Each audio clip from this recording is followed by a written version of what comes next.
It is so easy for someone to say, just make the time.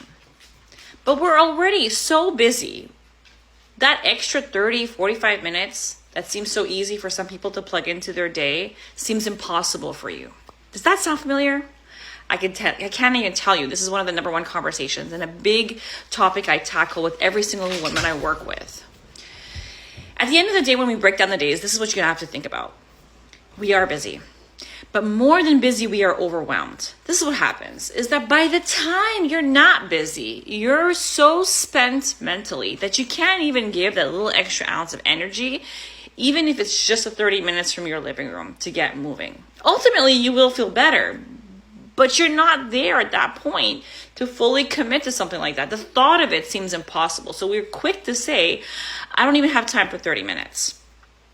But think about this. At the end of most busy days, once we've become everything to everyone, have committed to everything for everyone, done all the things, done all the errands, did all the sporting events and the commitments and the job and all of the things, at the end of the day, what do we end up doing sometimes? Laying in bed for 2 hours scrolling TikTok. Laying on the couch watching Netflix. Yes, we have a lot of things to do, but how many times do we joke around that the laundry hasn't been folded, but it's been dry and ready to go for about a week and it's still sitting in the dryer? Like, those are the things that happen. And you know what? They're going to happen and it's totally normal. So this is what we do. We know that it's more of a question of overwhelm. So that means you're creating a new habit in a very busy, overwhelming period in your life. Whether you are super busy or you're not, overwhelm is a very personal thing. And what makes one person overwhelmed may not make another person overwhelmed. And it doesn't really matter because this is a personal thing. So I'm going to tell you this. We are so busy being busy all the time and being everything to everyone. We need to find that 30 minutes, but this is how you're going to do it.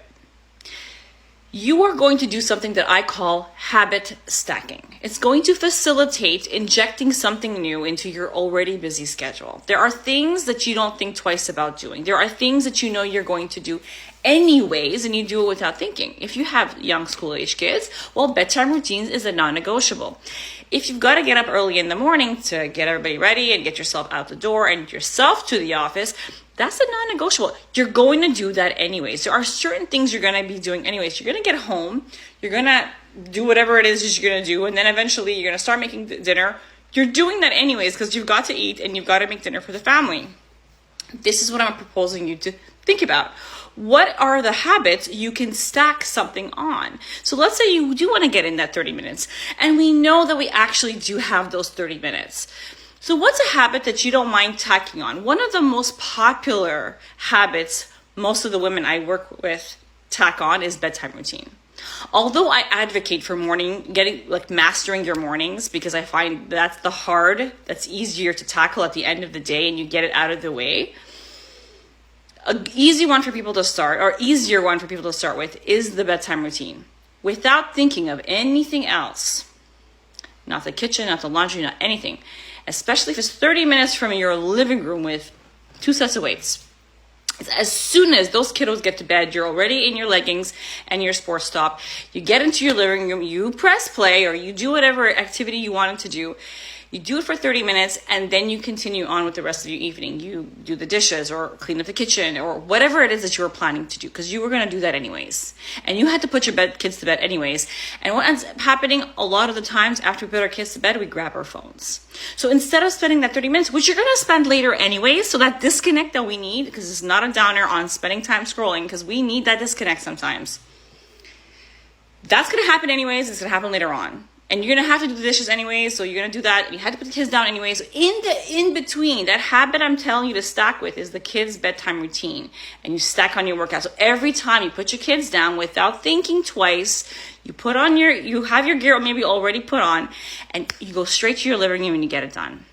And that way it gets out of the way. And it's a lot easier to create that new habit of working out, even if it's 30 minutes from your living room, tacking it onto an already existing routine that you don't think twice about, than it is to just try to plug it in anywhere. And you know what? You try it for 2 weeks and maybe you don't love training in the evenings. Maybe it is waking up 40 minutes earlier than the kids.